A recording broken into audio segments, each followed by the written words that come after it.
Bonjour Xavier, comment tu vas? Donc je vais enregistrer aujourd'hui notre échange pour faire une petite vidéo sur Owaka.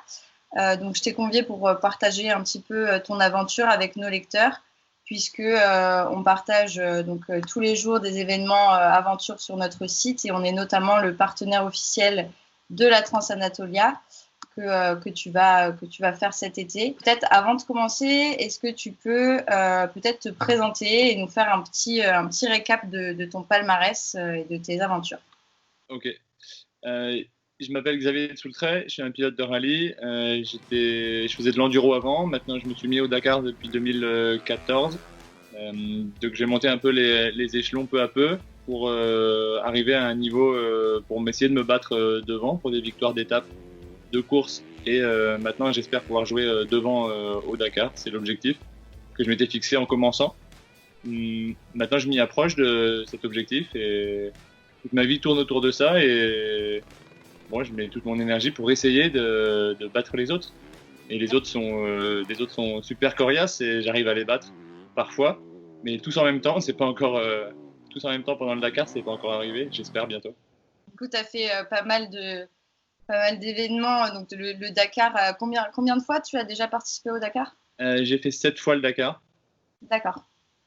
Et de nombreux autres rallye raids, notamment le Merzouga Rally que tu as gagné. Voilà, le Merzouga Rally, des courses au Chili, en Argentine, au Pérou, un peu à droite à gauche, beaucoup d'entraînement au Maroc D'accord. et puis bientôt une nouvelle course dans un nouveau pays pour moi. D'accord. Super. Du coup, donc sur le Dakar cette année, donc en 2020, tu as fait une chute qui t'a dû un abandon, une chute au poignet, enfin une blessure au poignet, il me semble. Est-ce que tu as réussi à reprendre des forces à ce niveau-là? Est-ce que ça va mieux? Et comment ça s'est Oui, fait un petit peu? étape 4, 3 ou 4 du Dakar. J'ai glissé en fin d'étape bêtement sur des pierres un peu glissantes. Et en me retenant dans un talus, quoi, je me suis coupé entre la veste et le gant. Là. Si on voit, là, ça a coupé le nerf. Alors la blessure, c'était rien en soi, mais c'est que ça a coupé le nerf qui m'a du coup paralysé un peu les 3 doigts. Et, euh, et donc, impossible de continuer. J'ai essayé de me faire opérer sur place. Enfin, ils m'ont opéré sur place pour essayer de repartir le lendemain, mais j'espérais que ça soit un peu comme de l'électricité, quoi. Quand on rebranche les fils, ça reparte. Mais non, ça marchait pas. Et donc, j'ai dû rentrer en France pour me faire opérer. C'était dur d'abandonner un Dakar là-dessus parce que c'était vraiment bête. Mais bon, il vaut mieux tomber à 10 à l'heure que à 150. Ah oui, ça c'est clair. Et bon, j'avais des bonnes ambitions et des gros objectifs cette année-là. Ça s'est arrêté et bon voilà, c'est comme ça. Et oui, j'ai tout récupéré. Alors le nerf, il faut que le nerf repousse pour récupérer en sensibilité et en force. Euh, donc pour l'instant, j'ai tout récupéré. Donc c'est vraiment, ça a été super rapide. J'ai été bien opéré, et bien orienté vers un bon spécialiste. Je pense que moi, je trouve ça normal.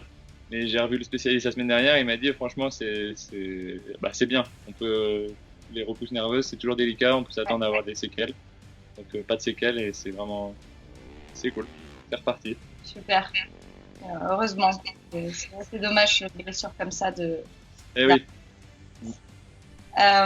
Et du coup, peut-être que aussi le confinement t'a aidé justement à reprendre des forces à ce niveau-là. J'imagine que ça a été aussi pour toi un moment où d'accalmie, pas possible de trop s'entraîner. Est-ce que tu as pu donc continuer un peu les entraînements? Est-ce que tu étais inscrit aussi sur d'autres rallyes pendant le Covid qui ont dû être annulés à cause de l'épidémie? Quel a été l'impact en fait finalement du confinement et du Covid sur la saison? Oui, j'ai repris assez vite finalement. Fin février, je refaisais de la moto. Donc c'était un mois et demi après l'opération. Le confinement, bah, ça nous a forcé à tout stopper. Moi, j'ai fait beaucoup de sport, d'entraînement physique.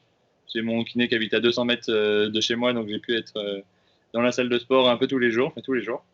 Et donc physiquement, c'était du bon boulot. Euh, un petit peu de moto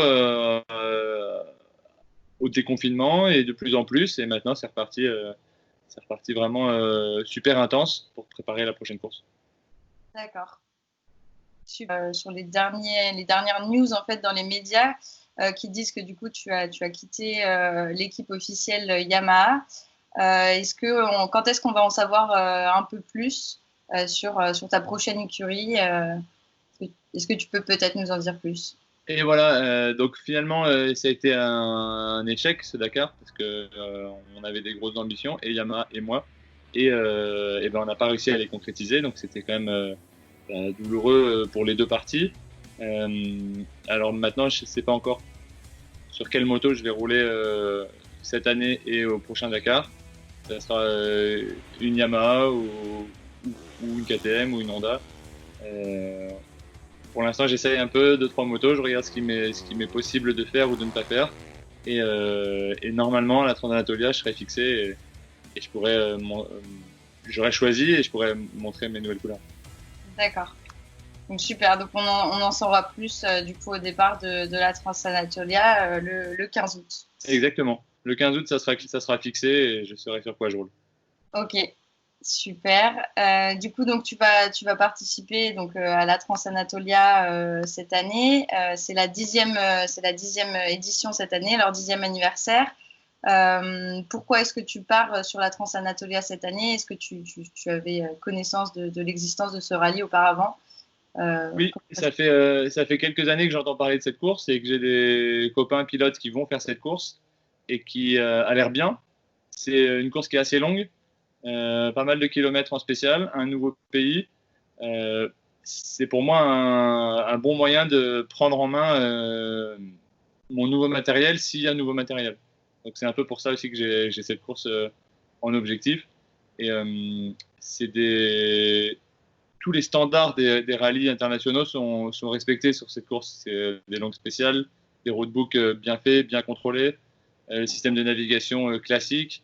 Donc c'est un mini Dakar et c'est proche finalement pour la France. Il y a quelqu'un qui va m'emmener la moto certainement d'Italie. Ça va être assez simple à organiser, donc j'ai pas vraiment hésité à faire cette course. D'accord.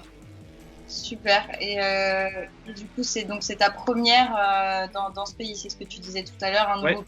Et oui, c'est la première. C'est toujours ça aussi qui est intéressant et qui me plaît dans le rallye, c'est de découvrir des pays, des arrière-pays, parce que souvent en rallye, on va dans des endroits désertiques, c'est le principe. Et là, se retrouver dans le désert en Turquie, c'est sympa. En plus de la compétition et de la performance, ça permet de naviguer et de rouler.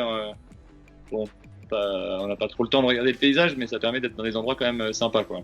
Ouais, clairement. Et puis ils ont adapté du coup leur route donc cette année là pour dû au Covid Oui. notamment donc d'Istanbul à Istanbul en faisant une boucle. Ouais, Voilà, ça sera vraiment. Je pense que ça va être vraiment bien.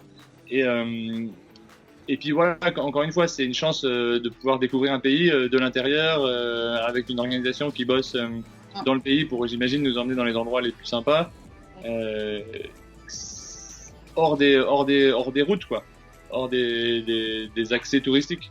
Ça, c'est vraiment bien. hors des sentiers battus comme on dit. Exactement. Du coup, tu as un objectif, j'imagine, c'est de gagner la course sur la Transanatolia. Et est-ce que tu connais d'autres pilotes déjà au départ ou pas du Non, tout? non, je sais pas s'il y aura d'autres pilotes. J'imagine que oui. Euh, mais ce que je veux, c'est être le plus performant possible, retrouver un super niveau, et puis encore bosser sur les réglages, la technique sur la moto, m'adapter un peu à cette moto, continuer le développement si c'est la même moto, m'y adapter si c'est une nouvelle. Donc ça va vraiment être le point de départ de la saison. Ok, génial. Bah oui, c'est le premier de la saison là, le 15 août. Euh, Voilà. et du coup, après la Transanatolia, qu'est-ce que tu as d'autres rallyes de programmés? Oui, J'imagine donc le Dakar 2021 et puis en prenant l'année à l'envers, il y aura le Dakar 2021, le Abu Dhabi normalement en novembre, le d'accord. Maroc en, le Maroc en octobre. Il y a un rallye en Afrique du Sud, peut-être que je vais aller faire cette course aussi. Euh, le Marocco Desert Challenge, c'est possible aussi que j'y aille. Et ça fera un bon programme déjà, Ça fait beaucoup de kilomètres. Oui, ouais, tout à fait. Ça fait déjà un beau programme sur cette année qui a été un peu raccourcie.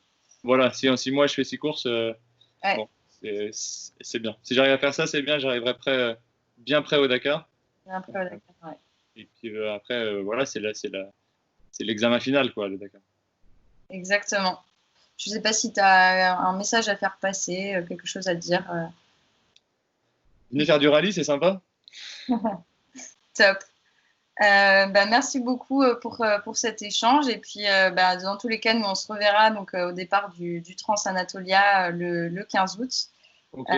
Et puis, en attendant, donc, je passe un petit message aussi aux personnes qui vont nous écouter. Il reste des places donc, sur la Trans-Anatolia. Donc, n'hésitez pas si vous voulez vous confronter à Xavier lors de la Trans-Anatolia 2020. Eh ben super, extra.